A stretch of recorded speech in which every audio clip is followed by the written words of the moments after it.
মমতা এবং অমিত শাহ মিলে ওসমান হাদির হত্যাকারীদেরকে কিভাবে বাঁচানোর চেষ্টা করছে তার ব্যাখ্যা চাওয়ার ব্যাপারে। তাহলে আমরা একই জিনিস দেখেছি গত 17 বছরে।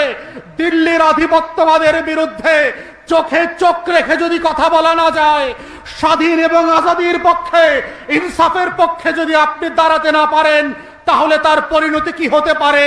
কিন্তু আমরা ধারণা করেছিলাম আপনারা শিখবেন, আপনারা লেসন লার্ন করবেন এবং জবাবদিহিতা চাইবেন। দুঃখজনক হলেও সত্য, আমাদের সংসদ এবং সংসদের বাইরে সরকারি দলের নেতারা, পররাষ্ট্র মন্ত্রণালয় এখনো এই বিষয়ে কোনো ব্যাখ্যা চায় নাই। আমরা সংসদ বসছে, এখন চলমান আছে, বাজেট অধিবেশনে আমরা চাইব মাননীয় প্রধানমন্ত্রী এবং পররাষ্ট্রমন্ত্রী অথবা পররাষ্ট্রমন্ত্রীর বদলে যিনি সকল বিষয়ের মন্ত্রী, সেই ডেপুটি প্রাইম মিনিস্টার যেন কথা বলেন।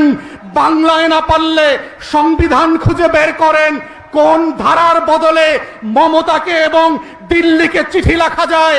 তেমন একটা ধারা সংবিধান খুঁজে বের করতে পারলে আমরা বুঝবো আপনারা স্বাধীনতার পক্ষে সংবিধান পড়েন, আপনারা আজাদির পক্ষে সংবিধান পড়েন, আপনারা ইনসাফের পক্ষে সংবিধান পড়েন, আপনারা শহীদ ওসমান হাদির পক্ষে এই সংবিধান বোঝার চেষ্টা করছেন। যদি না করতে পারেন, আমরা ধরে নেব আপনারা দিল্লির গোলামির পথ বেছে নিয়েছেন। গত 17 বছরে দিল্লির গোলামি আপনারা কম করেন নাই।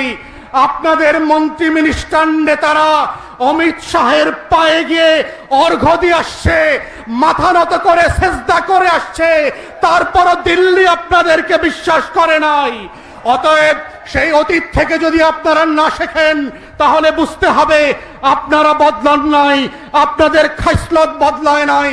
আপনারা বাংলাদেশকে নতুন করে শাসন করতে প্রস্তুত না, এবং যেটার প্রমাণ গত 3.5 মাসে আপনাদের প্রত্যেকটা কথায়, কাজে, কর্মসূচির মধ্য দিয়ে আপনারা প্রমাণ করছেন।